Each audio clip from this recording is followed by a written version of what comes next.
वरुथिनी एकादशी व्रत कथा।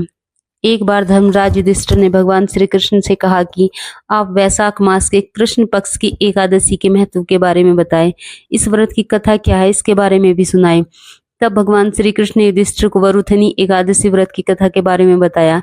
प्राचीन काल में मानधाता नामक एक राजा था जो नर्मदा नदी के तट पर राज्य करता था। वह एक तपस्वी तथा दानशील राजा था।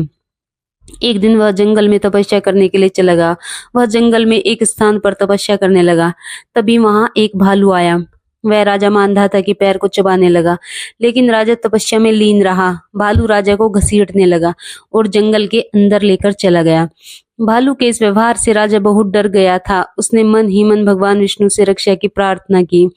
भक्त की पुकार सुनकर भगवान विष्णु वहां प्रकट हुए और भालू को मारकर राजा के प्राण बचाए। भालू ने राजा का पैर खा लिया था। इससे राजा बहुत दुखी था। तब भगवान विष्णु ने उससे कहा कि तुम दुखी मत हो, इसका एक उपाय है। तुम मथुरा में वरुथिनी एकादशी का व्रत करो। वहां मेरी एक वराह अवतार मूर्ति की आराधना करो। उस व्रत के प्रभाव से तुम ठीक हो जाओगे। तुम्हारे पुराने जन्मों के पाप कर्म के कारण ही भालू ने तुम्हारा पैर खा लिया। तुम बताए गए उपायों को करो। प्रभु की बातें सुनकर राजा ने वरुथिनी एकादशी का व्रत मथुरा में किया। वहां पर उसने वराह अवतार मूर्ति की विधि विधान से पूजा की, फलाहार करते हुए व्रत किया। वरुथिनी एकादशी व्रत के प्रभाव से राजा फिर से सुंदर शरीर वाला हो गया। मृत्यु के पश्चात उसे स्वर्ग की प्राप्ति हुई। इस प्रकार से जो भी वरुथिनी एकादशी व्रत रखता है उसके पाप नष्ट हो जाते हैं और उसे मोक्ष मिलता है। ओम श्री हरि विष्णु भगवते वासुदेवाय नमः। ओम श्री हरि विष्णु भगवते वासुदेवाय नमः। वरुथिनी एकादशी व्रत कथा। एक बार धर्मराज युधिष्ठिर ने भगवान श्री कृष्ण से कहा कि आप वैशाख मास के कृष्ण पक्ष की एकादशी के महत्व के बारे में बताएं। इस व्रत की कथा क्या है, इसके बारे में भी सुनाए। तब वरुथिनी एकादशी व्रत के बारे में बताया। प्राचीन काल में मानधाता नामक एक राजा था जो नर्मदा नदी के तट पर राज्य करता था।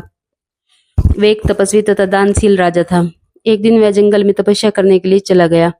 वह जंगल में एक स्थान पर तपस्या करने लगा। तभी वहां एक भालू आया। वह राजा मानधाता के पैर को चबाने लगा, लेकिन राजा तपस्या में लीन रहा। भालू राजा को घसीटने लगा और जंगल के अंदर लेकर चला गया। भालू के इस व्यवहार से राजा बहुत डर गया था। उसने मन ही मन भगवान विष्णु से रक्षा की प्रार्थना की। भक्त की पुकार सुनकर भगवान विष्णु वहां प्रकट हुए और भालू को मारकर राजा के प्राण बचाए। भालू ने राजा का पैर खा लिया था। इससे राजा बहुत दुखी था। तब भगवान विष्णु ने उससे कहा कि तुम दुखी मत हो, इसका एक उपाय है। तुम मथुरा में वरुथिनी एकादशी का व्रत करो। वहां मेरी एक वराह अवतार मूर्ति की आराधना करो। उस व्रत के प्रभाव से तुम ठीक हो जाओगे। तुम्हारे पुराने जन्मों के पाप कर्म के कारण ही भालू ने तुम्हारा पैर खा लिया है। तुम बताए गए उपायों को करो। प्रभु की बातें सुनकर राजा ने वरुथिनी एकादशी का व्रत मथुरा में किया। वहां पर उसने वराह अवतार मूर्ति की विधि विधान से पूजा की, फलाहार करते हुए व्रत किया। वरुथिनी एकादशी व्रत के प्रभाव से राजा फिर से सुंदर शरीर वाला हो गया। मृत्यु के पश्चात उसे स्वर्ग की प्राप्ति हुई। इस प्रकार से जो भी वरुथिनी एकादशी व्रत रखता है उसके पाप नष्ट हो जाते हैं और उसे मोक्ष मिलता है। इस प्रकार वरुथिनी एकादशी व्रत की कथा का समापन हुआ। ओम श्री हरि विष्णु भगवते वासुदेवाय नमः।